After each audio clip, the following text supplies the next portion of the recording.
Awesome. We are live. Yes, amazing. Welcome back to Get Candid with Clara.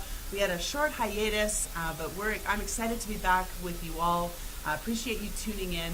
I'm Clara Petalou from Get Candid with Clara. I work as a business broker, and I help transition businesses over to new ownership. And I'm here today with my guest, Cody Nielsen from Nielsen Business Coaching and Strategy. Cody helps business owners with their personal development and the success of their business. And the two of us have come to realize that there's a lot of romanticism in business ownership. And we thought it'd be really fun to do a series of shows to help debunk some of these myths and also give you tools and tips to help you in your business, whether you're already in business or you're thinking about getting into business ownership. So we hope that you find some good tips and tools here. We're going to do a 3-series run about 3 different topics surrounding business ownership. And, I think like for me, when I got into business ownership, I was really excited to become a business broker. I was definitely like seeing my big desk, in Manhattan, overlooking the city skyscraper. That was sort of one of the romantic visions I had in my own mind about what business ownership would be like. What was it like for you, Cody?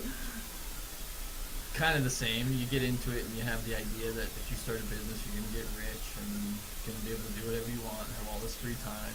And that can happen, but most people don't tell you the gap between starting and getting there is big and hard. And I think a gap is too soft of a word. It's more of a chasm sometimes. A canyon. Yeah, a canyon, absolutely. So today on our first episode, we're going to talk about the 10 myths of business ownership. This is the stuff that people just don't tell you about business ownership. We like to obviously think the best, and we're going to get into business, and we're going to make $1 million, and it's going to happen in a year, and all of these types of things, just aren't really, for most people, just isn't the truth. So I know so the first thing that I thought is sales is the most important thing. Sales, you got to get your numbers up. Got to measure. If you want to be successful in business, it's all about selling your service or your product. And you're not wrong, but you're not 100% correct. And that's why this is a myth that I like to discuss. So sales being your most important data point or KPI, key performance indicator. Obviously, you need sales to keep your business afloat. But if all you're looking at is sales, you're not getting the whole picture. And what I mean by that is, are you making a profit? At the end of the day, you can have a lot of sales. That doesn't mean your sales don't cost a lot of money, right? Sales cost money. So how much do your sales cost? How much are you keeping at the end of the day? Also, how much of those sales have you collected? There's a lot of people on paper that show high sales for that quarter or that year, but they have half of it in receivables. They can't use that money. Sales isn't the whole picture. How is your cash flow? Do you have free cash flow? Do you have retained earnings? Are you over leveraged? Do you have a lot of debt? So these parts that are underneath all of your sales numbers need to be identified and discussed as well with your team. Yeah, they sure do. And also with your financial forecasting, a big thing I see is you think that you're going to sell your product for $100, but you get it to the market and you see nobody's willing to pay $100 for that product or that service. So then you lower your price to $50. That's going to give a very different financial projection. Very different. Yeah, that's a good point. So sales is important. Don't get me wrong. Go out and sell and get that product moving, but it's not your most important KPI. No, it is not the most important KPI. Is there a single important KPI, or they're all important? I mean, if you boiled it down, it would be profit. Is your business making money so it can stay alive, pay the bills, pay you, and continue to improve? I like that. So profit is your most important KPI, not necessarily sales. Okay, good. That's the first one. Hey, this one too is I see this a lot. Is I am really good at what I do. I know my service inside out. I know how to get a business sold. I'm really good. I'm pretty good at it. So hey, obviously my business is going to flourish. I'm going to flourish because I'm good at what I do. One of my very first clients started a brand new practice, and I told him half of what you do now is your profession. The other half is learning to manage people and run a business. many people come out of school with vast knowledge and understanding. They are experts in their field, and all the respect and power to them. But then they step into the business world, and now they have to manage conflict between employees. They have to hire. They have to know how to market. They have to manage cash flow. They have to do payroll, and it's overwhelming. And they didn't realize that. And that's where it comes back to. You can be really good at what you do. That doesn't mean necessarily that you'll have a successful business. You better be good at what you do, but you also have to either understand that aspect of the business world, or bring someone in to compensate that, and partner up, or a team that's a manager, a foreman, whoever it may be, because you can't wear every hat. No, I mean, you do at the start, but you can't get to sustain that. You can't sustain that forever. That's no. right. And I know, like, for a lot of the things, for example, something that's in the news a lot lately is that we do have a doctor shortage. And I think that's a really good example, because a doctor gets out of medical school, opens their general practice, and they're they're trained, they're professional, they're a great doctor, but I think they don't realize is, like, their doctor is actually running an office. They're running a business. And it can wear you down and build resentment, and you question, why did I start this? Yeah. One of the most classic business books out there, The E-Myth by Michael Gerber, it resonates with so many people, because when you read it and you've had a business and you started a business, you go, that's me. I love baking pies. That's the story in there. I love pies, and someone without business experience told me I should open a pie shop, and then all these other aspects of my business came into it that had nothing to do with pies. It overtook me taking pies, and now I don't like making pies anymore. I don't even like pie anymore. And that's why I think that book resonates, because so many entrepreneurs go through that exact thing. Yeah, and then they don't even love what they started off with their craft. They just suddenly don't even want to eat pie anymore. Right. Yeah, So that's very sad when that happens. Develop that side of it, or hire someone on, like, push through it, but just know that that's the reality. Yeah, know that you have to hire someone on. That's the thing, which actually brings us to myth number 3. This is a big one for me. Myth number 3 is, like, success means I have to do it all myself. I have to do it all. No one's going to do it better than me. No one's going to work as hard as me. I'm going to get it done. All of the weight's on my shoulders. It's all on me. I'm accountable for everything that happens in my business, so I'm going to do it all on my own. At first, that's what happens out of necessity. But if you're the smartest person in the room, you're in the wrong room. I like that quote. So it goes back to the last one. You need other people on your team to compensate for what you lack. Don't go at it alone. I've felt this before when I started my construction landscape company. For whatever reason, I felt like, because I own a business, I'm supposed to know all things business. And if I go to someone and say, I lack in this area, I lose credibility, and people aren't going to want to work with me because Cody doesn't know experience. Yeah. Don't get that in your head. Don't think about that too hard. Most people go into it. That's a little. I know, it's sort of interesting, because it kind of ties in the point about vulnerability as a business owner. You have to be willing to be vulnerable, not only with yourself and with the professionals that you seek out advice and assistance from, but also with your employees. Yeah. Be okay with not being the expert, and you may not be the expert in any of the areas. Yeah. Right. A leader doesn't have to be the one that knows it all. Your job is bringing the right people in the room and to make it happen. That sounds really good. That's a really good one. So success is not all on your shoulders. Having a team is so important. Another really big myth in business ownership is that it's always about growth. Growth is always best. Growth is better. If you're not growing, you're dying. I mean, these are some of the things I've heard in my time as a business ownership. I have a hard time with that one, because growth. I mean, we live, obviously we're always looking for economic growth, with our gross domestic GDP or gross domestic product.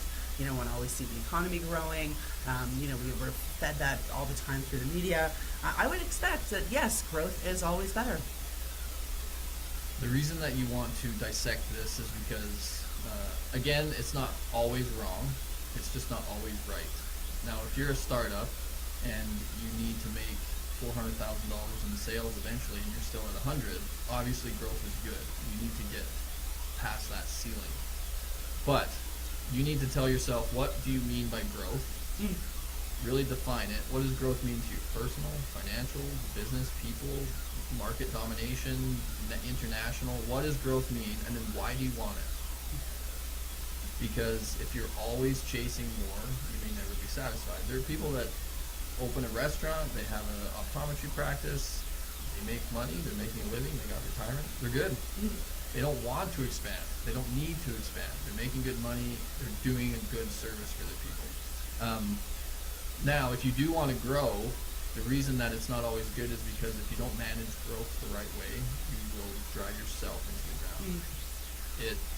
There's different stages of business, cash flow wise. So around $500,000, you break $1 million, things have to be done differently. You need different systems. You need different people. Yes. You might need bigger loans. You need to have different bankers. 5 million, 10 million, 25 million, 50 million. Things are done differently at each of those stages. So growth, if you can't manage all the sales coming in, you might need new infrastructure, but now you can't handle it. So if the framework's not there first, then you can drive yourself into the ground. Into the ground, yeah. If you have too much debt and you're over leveraged, because you're investing to grow, you have one situation like COVID, now you can't pay your bills and you're out. So it's not that growth is necessarily bad, but it can be very difficult, and it would be a major cause for many business failures. Yeah, well, that's a little bit about what you do. Is like you are a strategist and help business owners strategize for that growth.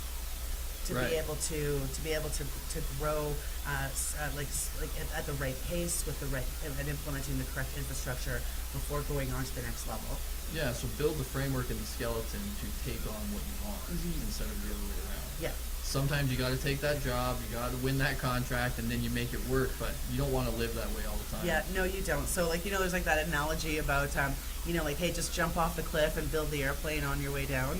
Right. Well, maybe what you're saying is that maybe it's better to build the airplane first and then jump off the cliff. Exactly. But as a business coach and as a business developer, I want my clients' businesses to grow. I want their profits to grow. But we want to strategically do it so that they can handle that. True, growth. and I think a lot of people too, that you think like growth is like about, growing your sales, growing your market, but sometimes it's actually growing your profitability. So you have the sales that you have, but you can actually grow your profitability by looking at different areas of your business where you can, shave expenses and make it more profitable.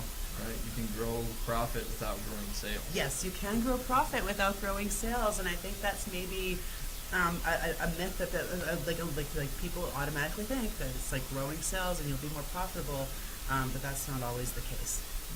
Nope, as we talked about in myth number 1. All right, good. Hey, so the next myth that we're going to cover is, I guess like this certainly applies to our city, because a lot of the times we always say Lethbridge is a big Raymond over a small Calgary. A lot of people say that, hey, running a small business is just a little big business. Bruce Thurston, who a lot of people in this community know, he's been a mentor of mine for a while. He's the one that said that phrase to me. People mistake Lethbridge as a small Calgary when it's just a big Raymond. It's a big, small town. And we need to look at the majority of small businesses that way. We can't model how we run things like Google or whoever's on the Fortune 500 or on the NASDAQ. They have more people around the table with much more experience, with much more cash and money, investors, research. And we just, as small business owners, don't have access to all of that. Maybe one day that's your goal and you can get there. But as a small business, you don't have the same resources as a big business. You don't have the same marketing budget, you don't have the same reach. So what you can take from the big businesses is a lot of the principles and the lessons that they've learned along the way, right? You read up on Steve Jobs, and they started in a garage and they just made it work. Those are good things you can take from what led to a big business. But you can't structure your business like an international multi-billion-dollar corporation when you're trying to push a few $1 million a year. Yeah, I would agree with that 100%. It's a little bit, again, of a misnomer, I guess. I know that as a business broker, it's happened before where I met with a prospective client looking to sell their business, and their accountant had given their business valuation based on publicly traded companies. And it obviously put their expectation of what they would receive in a sale, like it was their expectations were completely out of the park, like unrealistic. Because you can't use the same multipliers, for a publicly traded company that's going to sell versus a Exactly. mom and pop. It's just not at all the same. Right. And understand that to give yourself a bit of a break. Yeah. Right? Yeah, Like it is you good can to take know a that. breath. You don't have to operate like they do on most Fortune 500 No. companies. So And also, take it easy. the biggest benefit, like one of the things that I love about small business is, building out relationships with customers and clients. You really get an opportunity to really get to know the people that you're serving, and I think that's really special about small business, and that's what makes one of the things that makes small business special and different in a really nice way. You could argue that you lose some freedom in that aspect, right? You're not down to the level of your customer when you have this mega international corporation. Not that there's anything wrong with those corporations unless they're running them corruptly. Yeah. We all need them, but there is a level of being at that level with your customers that is enjoyable. You get that. You get to those big businesses and you're taken out of that. And you're taken out of that. Oh, I know. It's such a transition going from 1.5 million to 2.5 million in sales. Like for me, that's what I've noticed is sort of the where the table sort of it switches over to being a large corporation, or at least a large corporation versus being a small A bigger small business. A bigger small business. Yeah, that's where and that's also too for where mergers and acquisition comes in. Businesses doing 2.5 million in annual sales tends to move over into the mergers and acquisition realm versus what I do, which is small business acquisitions, so Main Street businesses with sales under 2.5 million. Yeah, it's good to know. It's good to know it's a different game. Doing mergers and acquisition. I love watching TV shows about it. Like Suits. That was a really great show. And that's all about, obviously the legal side of mergers and acquisitions. Great show. But yeah. Okay, anyways, enough about that. All right. Oh, yes, this one's really good. Okay, so the sixth myth of business ownership is, is surrounding employees. And, I've had to learn this one the hard way. That employees are motivated by the mighty dollar, the big paycheck. That's what motivates employees. Obviously, we want to get paid. You should pay your people fair. We all need to put food on the table. But ask yourself why you think you're paying someone, or why you would give them a raise. Really, it's because you think you're going to get more out of them, right? They're going to like showing up. They're going to be more motivated to perform, better quality, whatever that is. You're going to get more out of them. That's typically why you argue for higher pay. There was a HBR article, and they studied decades back, so not just in the last 20 years, but in about the last 100 years, how pay raises affected employee morale and effectiveness. And they said there's only a 2% overlap between pay and job satisfaction. That's it? 2%. 2%. That's like way low. I would have thought that it would have been significantly higher. Right. So if you're in that position, you're trying to get more out of your staff, obviously that can be part of the recipe, but if that's all you're doing, it's not going to help. Because people want to enjoy what they do, especially if they're going to be in it for years, and they're going to be working with you for years, right? People leave toxic leaders and managers and work environments for sometimes lower pay, because your mental health and your lifestyle is important. Yeah. So don't just make it paycheck. People want to be involved. They want to contribute. They want to be part of something bigger. If you're, cutting their legs out from under them with a paycheck, they're obviously going to leave too. But don't think you're going to get everything you want out of someone just because you pay them.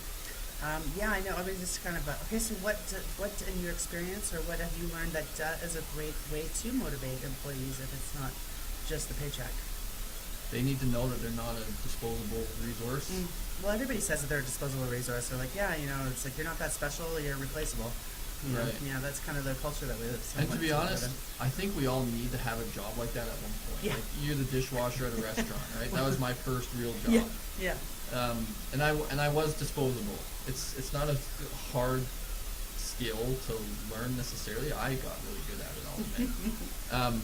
But we do, I think, have to experience those jobs so that, one, we appreciate it. We learn not to treat those people like scum.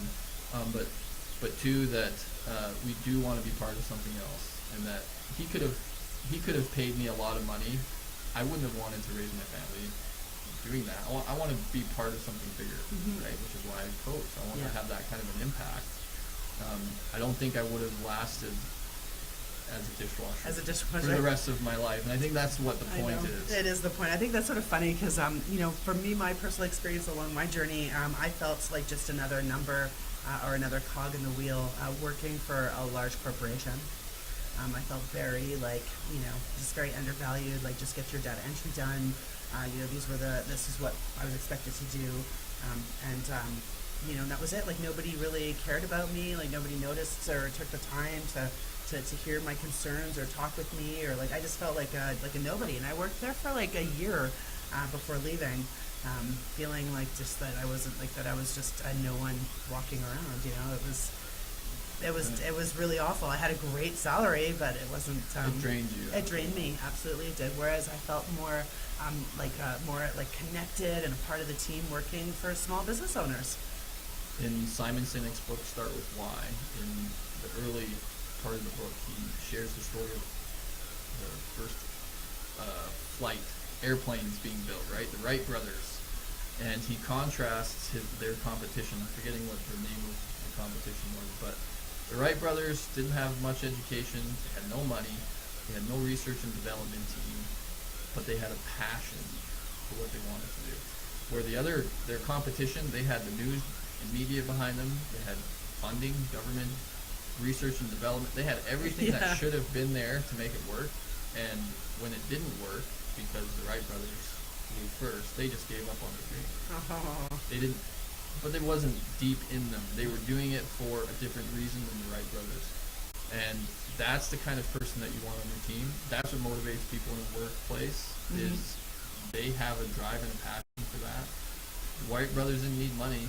I mean, would have helped and maybe benefited them, but they had a cause. They have a cause. People want a cause. Yeah, that's really great. I will move on to business myth number 7. This one I've heard before. That entrepreneurs are born. That leaders are born to lead, born to be an entrepreneur. Why is that a myth? I think part of it comes maybe from a religious context, where you hear of prophets who were foreordained and prophesied of coming, right? And so we think that if you're a gifted, talented leader, then you just must have been born for that role. I'm not saying that can ever be the case, but for the most part, leadership is developed. It's intentional, because leadership involves being self-aware of who you are. How do you react in certain situations? How do you engage in conflict with other people? Do you have emotional intelligence? Do you know how to run an effective meeting? That's important for leadership. It is. It boils down to being able to influence someone for a good cause. No one's born with that. Typically, we default, and we're born with wanting to tell people what to do. I'm in charge, my way or the highway. And if you're not intentional about leadership, that's where you go. And those are the kind of bosses I think we've all had. Yeah. Well, I think it's kind of the difference between a boss and a leader. It's like a boss is domineering and oppressive and my way, the highway, do it as I say. Whereas a leader tends to come from the bottom and push up, right? Yeah, a boss says I have the power. Yeah. And a good leader will disseminate power. Yes. And no one wants to do that willingly at first, right? They're like, that's scary, that's mine. Yeah. But as you're intentional and you realize the good that you do by uplifting other people, you have to see that. Yeah, you have to experience it and be intentional about developing. Well, I'm curious for the people who are watching right now. Do you think of yourself as a business owner, or do you think yourself as a leader? Cody, what are your thoughts on that? Do a lot of business owners see themselves just as business owners? They don't necessarily even look at themselves as leaders? That's a really good question, and I would agree that if we were to step back and realize what we're part of, if you're managing people, you may not realize you are a leader. And it would do the whole business community, the whole business world better by understanding that the foundation of what you're doing is leadership. It's how you are running and influencing your organization. You're affecting people's lives, the people that work for you, the customers, your stakeholders, your family, your wife, your spouse. Yeah. I think that's true, though. I think a lot of them do not realize they're in a leadership role. Oh, absolutely. I'm sure just even thinking about it might be making some people really uncomfortable right now to even think of themselves as leaders. Do you have like a quick tip or a piece of advice like to help, like if somebody's thinking like, oh my gosh, I'm a leader, they're like, or like immediately caving in. What kind of advice do you have for somebody like that? That's a really good question. The advice I would give is, why did you start your business in the first place? Go there again. It needs a leader to accomplish that vision and that mission. It does. Leadership is, you have to take the responsibility on. You may not want it. You know, Winston Churchill didn't necessarily want to be the leader during World War II. And at first, people did not follow him. He had to win people's trust over time, realizing that the Nazis were a real threat, and then people took that lead. I don't think he wanted to do it at first. It's a scary proposition, but that doesn't matter. You got to do what's right for your world. And I think it's okay to think like that. You know, you're a lot of the times business owners, you get into business because you want to be of service, and being of service is leadership. Exactly. Yeah, it is serving, exactly. So cool. Okay, good. I hope that was valuable for you guys watching. Okay, the 8th myth. Oh my goodness. Okay, so the 8th myth is that, business is about the money, dollar bills, making it rain. Absolutely. Simon Sinek, again, I'll quote him, he said, 100% of employees are people, 100% of clients are people. If you don't understand people, you don't understand business. So if we were to flip that phrase, business is 100% about people, money will be a wonderful byproduct. Now, there's nothing wrong with getting rich. You can do a lot of good things with money. But what you need to do is marry purpose with profit. Yeah. If you isolate either of those, you're going to struggle in business. If all you're focused on is your purpose and you're not managing the financial side, you're going to struggle. All you're worrying about is the financial side, not worrying about your purpose, cause, or passion. You're also going to struggle. So it's not 100% about money. A big chunk of it is about money. And it's also about your purpose. So marry your purpose and your profit together, and that's a better recipe. I think that's probably like the best tidbit of the show right there. It's marrying the two together, because time and time again, as a business broker, I do see business owners who are very much on the purpose side, like the mission of the business, the cause of the business. But the profitability of the business is, they don't even understand like what their bookkeeper does or what's happening behind the scenes or any other KPIs. They don't know any of the back end of their business, and it all falls apart. It's really actually quite horrible. Like it's sad to see. And I've also met business owners who are so married to the profitability of their business, but not connected to their customers. And it's hard to keep customers when you're not connected with them. Yeah, don't get too focused on either one. On either one, yeah, that's a really good tidbit. All right, we're already at number 9. Oh, right, this one's great. I think like when I was in my 20s, so I've written a lot of, I've tried to get into business many times. This is my 3rd business. I'm working now as a business broker. But in my process of wanting to get into business, I have written the 50-page business plan to be able to pitch Community Futures or whoever I was pitching.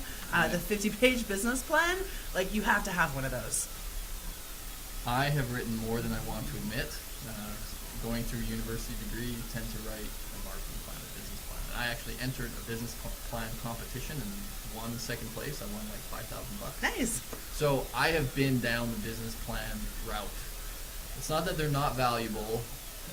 Like you said, you're trying to get financing from a bank, or they're going to ask you for a long business plan. The reason I don't like them is because typically they get shelved. They're thought of really intently because you have to fill that paper because they want something, but your heart wasn't in it. You just had to get this big report done. There are several tools out there, including the 1-page business plan by Jim Moran, Strategizer business model canvas, the vision traction organizer, that will put your business plan on 1 to 2 pages. And it's succinct, it's easy to see, it's easy to share with other people, it's easy to update, it doesn't get shelved and gather dust. and you use it. It's a living, dynamic document. And that's why I don't like the 50-page, 30-page business plan, because who's going to rifle through that? Yeah, mine's collecting dust on a bookcase. Right? Like, Yeah. And that's the thing. Pull it out and use it to make your 2-page business Yeah, plan. well, that's great. Like, so tell me a little bit more about this 1-page, 2-page business plan. Like, do you do that and then you stick it up on your vision board so you're looking at it every day? Yeah, whatever works for you. Everyone's a little bit different, but so Strategizer, theirs is more for startups, but you can use it for an established company too. It's 1 page. It's got 9 building blocks, and as long as those building blocks are filled in and connect, and you've kind of tested the idea and the model, that's your business plan. And you can use that in meetings. You can refer to it when you're talking about your 90-day plan. Hey, this is our business model. How are we going to execute on it? Jim Horan, the 1-page business plan, is also really good for getting everything just on 1, maybe 2 pages.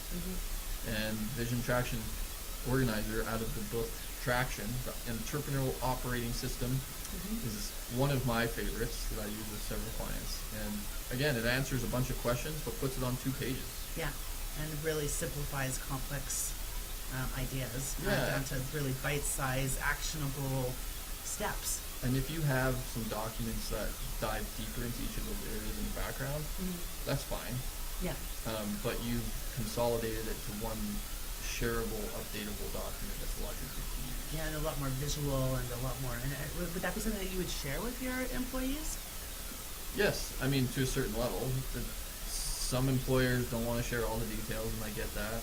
But there's also, open book management, which a lot of people are jumping on with, and they share everything with their staff. So high level vision and strategy, I think all staff need to know, because that's how they're going to feel part of the cause, part of the team. And have some input and consideration in that. So yes, I would definitely share some aspect of it, if not all. Yeah. Good. Okay, perfect. So, hey, great news. You don't need to write a 50-page business plan. That is probably the best myth to debunk. One of my favorites, yeah. Perfect. Okay, good. So, hey, our last this is our last myth that we're going to be covering today. Myth number 10 is like in order to be successful, it's all about the grind and the hustle. You have to be working all the time grinding, all the time hustling, working 80-hour work weeks, not sleeping, not spending time with your family. It's all about the business, nonstop. So again, to lead into this, sometimes you have to grind. Especially at certain times of year and when you get started. Yeah, entrepreneurs don't have 9 to 5s. You got to do what you got to do. What you want to avoid is living in that world for too long. You can't be driving in the red forever. You're going to burn yourself out. So my favorite tip of advice that I give to my clients is go to bed. Go get some sleep and make it, your 7 to 8 hours, and you will change your mental health, your physical health, your emotional health, your spiritual health. It's not quantity, it's quality, right? Your business may have you for 80 hours a week, but is it getting all of Clara, or is it getting 50% of Clara? Or if you took care of yourself and worked smart, had the right people on your team, you would only have to put in 40 hours, and it would be more effective in making your life better, right? So I like the analogy. I could dig the foundation of my house with a spoon, and I could tell, look how hard I'm working. Working so hard with me and this spoon. I'm grinding. I got 2 spoons, and now I'm doing it with both hands. Right. You're a hard worker and you're dedicated, but is that optimal? Does that make sense? Yeah, well, not when you can just go and hire a digger to come dig that out for you. So business ownership is about prioritizing what's going to have the most impact, and if you don't have the resources to do that yet, that's what you're working towards. Yeah. But don't dig your foundation with a spoon. That's not grinding. That's not working hard. You want to work smart. It's exhausting. I'm just exhausting. It's exhausting. Yeah. You want to work smart. So what actions can you take that are going to have the biggest impact in your business? Well, I know a guy who's a business coach that can help you. But all jokes aside, what I'm helping you do is itemize everything that goes on in your business and what you can handle. What are you supposed to do specifically, and why? And if you can't delegate that off yet, let's work towards that. But in the end, I tell my clients your to-do list is never ending. Oh, I know. It's infinite. It is infinite. If you try to complete everything on your list all the time, you're going to get burned out, you're going to get tired, Mm-hmm. you're going to build resentment, you're going to wonder why you started this business. So my tip is prioritize. Find out what's going to have the most impact and be disciplined in doing those things. You're not going to get through it all. It's okay. Some balls are going to drop. Yeah. But in the end, if you're not focusing on what's going to have the most impact, then you're not doing anyone any favors by trying to get everything done when you're leaving bigger fish to fry over here. That's really good advice. I find, it's really interesting because all of these 10 myths that we talked about, there was a common theme amongst all of them, and it's a big part of what you do as a business coach is helping to change people's thinking. Exactly. Extreme ownership mentality. Yeah. And if you've read that book, you've seen that type talk on Drop the Wheeling. Own your world. And that's my tagline in my business is take control of and enjoy your business. That implies being intentional and you're in charge. It really does. It seems to me that there's a really big parallel between personal development and business ownership. You can't deny that at all. And I would say, think of sports, basketball, football, 100-meter. Your personal development is hitting the gym. Right? Would you ever expect Tom Brady or Usain Bolt to be winners without having done the work in the background? Not even a little bit. Right. Not even a little bit. There's not a chance that they could, right? Yeah. Michael Jordan, the same thing. He says, sometimes I think I made a mistake by making people think it was easy when really it was hard work done in the gym, and then I was able to perform outside of that. So you can't separate personal development, continuing education with business success. It can't happen. It's like two parallel skis. You need them both working together to get down the hill. Yeah, and if you have one ski, you're not going to last very long. No. You might quite the balancing act. You might for a little while, but not sustainable. No, you don't want to be the cat in the hat where you're down on your one ski balancing with all the plates and the fish and the balls. That is all a over. really good. Yeah. That's a really good video. Sometimes that's how business ownership can feel. But when you're working on your personal development and working with professionals to help you move along, professionals like Cody, it helps to change your thinking, to put an action plan in place to make sure that you're focusing your energy in the right area.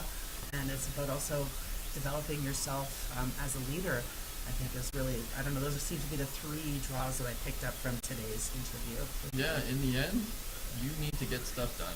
And that's what those kinds of people are going to help you do. Yeah. And that's what you want to do, right? You want to be able to get done, and feel good about what you got done, and have an impact. Yeah, and enjoy your business. Yeah, so it takes personal development, it takes leadership, it takes other people around you, Yeah. it takes ownership. Yeah, it does. It does. So I think enjoy your business. I love that. I think that's something that's sometimes so overlooked as we just get into the murky waters and the uncertainty and it's stressful. It's very stressful. But to have something, a plan in place helps you enjoy your business. Yeah, you should. You deserve it. Yeah, you do deserve it. I know you've come so far. Keep going, right? You didn't start it to hate it. Yeah, good.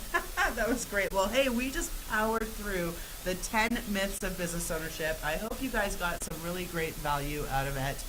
Cody and I are back again next Wednesday. We're going to be talking about the hero's journey and the hero's journey of business ownership. And how to overcome some of the common struggles of business ownership, that business owners face. Yeah, what did you give a little teaser on that one? It'll be a good one. It'll be a good one. We all have the hero in us, and it's about facing your dragon and overcoming it, so that you can move on to the next move into the hero's journey. Yeah, the story of every entrepreneur, I think. Yeah, I think so too. Well, hey, we're gonna have some great entrepreneurial stories next week. Thank you so much for watching, and we'll see you next week, same time, same place, 10 a.m. on Jess FM. Thanks.